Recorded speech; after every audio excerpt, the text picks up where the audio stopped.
So you've bought one of our multifunctional air compressors. Let's see how to use it. Here's some timestamps that might be relevant to you. This is a dual powered and dual motor air compressor, meaning you can use the 12-volt cigarette outlet in your car or your household outlet to power the unit.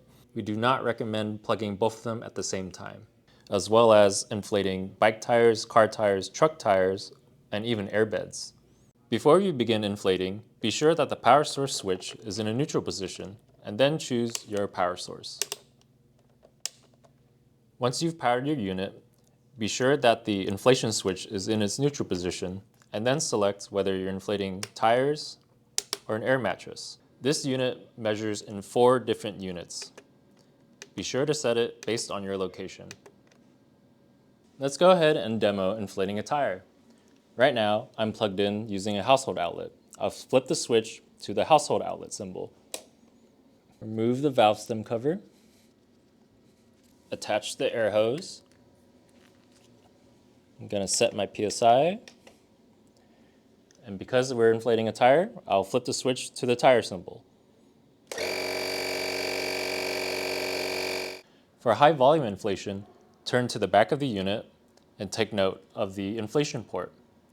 And on the side is the deflation port. Our ports use an interlocking method for high volume inflation.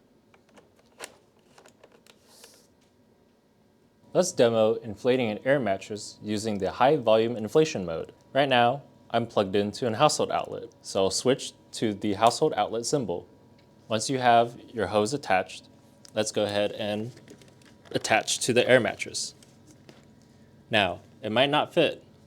Thankfully, this is a cap, and it should fit into most standard air mattresses. And let's go ahead and switch to high volume inflation. The high inflation mode does not shut off automatically, so please keep an eye on your inflatables. Now it's time to put away the air mattress. Detach the hose from the inflation port and attach to the deflation port. Go ahead and attach once again to the air mattress and flip it to the high volume inflation mode.